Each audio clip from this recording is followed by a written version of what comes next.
I I don't even know what to say about this one. I really don't. I mean, I don't even remember when I first saw it. I remember I did see it. I think I saw it when it first came out, but it's just so boring and forgettable that you forget about it extremely quickly. I usually watch these the night before so that I have time to think about what I'm going to say. I had to go back and watch it again just now, just so I could remember uh some of the details, some of the things that happen in it, because that's how forgettable it is. It is so boring, it's so easy to forget. It doesn't leave an impression. There is nothing interesting in this one. So, this is I can't even remember the name. Splitting Images. Yeah, you see how easily it is to forget now. Um Splitting Images. um Yeah, it's just boring. It really is. Very, very boring. Danny gets a new locker because his old one got totally trashed. And the locker is apparently haunted by a Poindexter, um,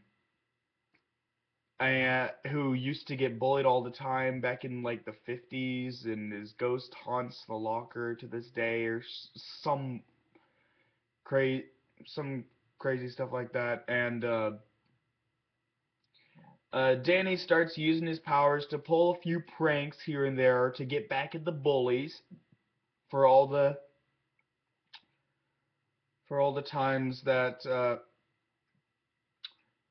he got bullied. And apparently Poindexter never once noticed um the fact that he gets bullied more often than he bullies. Um, and he ended up thinking Danny was the bully and that Dash was the poor nerd. Oh, God. This guy must be blind. I mean, he can't tell that the guy's a freaking football player, a freaking jock, when he was the one always getting bullied by the jocks back when he was alive, and he can't tell that Dash is one of those guys. Mm. Maybe that's why he needs those glasses, because he's freaking blind. Um, so, uh, Poindexter overshadows Danny and cue Fairly Odd Parents animation. Yeah, you know, the guy who worked on Fairly Odd Parents worked on this when the characters just start moving more like cartoons than actual people. I mean, yeah, I get it. It's a cartoon, they're supposed to move like cartoon people. But for a lot of these episodes, the characters are moving like people, not like cartoons. They are moving like actual people would. So, yeah, this is kind of distracting whenever something like this happens. Uh, so Danny gets sent like back in time. They apparently like switch their souls. Apparently like switch bodies or something. Um, and yeah,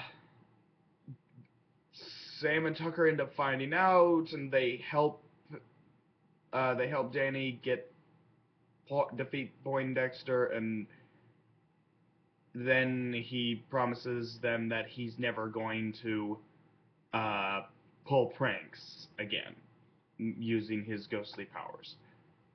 Uh, yeah.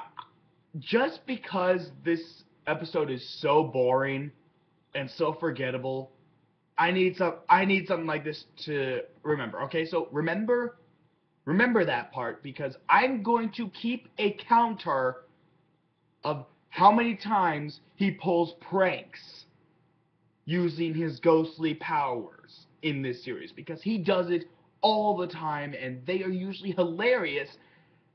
And this is the first time we actually, in this episode, this is the episode where we first see him start pulling pranks on the bullies at his school. He starts using his ghostly powers to, like, one up the bullies. He does it all the time. So I'm gonna keep a counter. When you see a counter, uh, about here, I'm just gonna put a little box up there whenever it comes up, and just saying, count number 1, count number 2, so on and so forth. So just keep an eye out for that because, yeah, it's gonna raise pretty high. So yeah, I'm just trying to make this episode seem even more pointless. So yeah. Um. So I'm because it's so forgettable. At least it's not god awful to where I can actually remember what was god awful about it. It's just forgettable. So I'll give this one a 4 out of 10 just for being forgettable to where I don't have to remember the stupidity of this episode for very long. So I'm going to give it a 4 out of 10, and yeah, I'm going to be putting up my next video here in just a few minutes, so I'll see you then.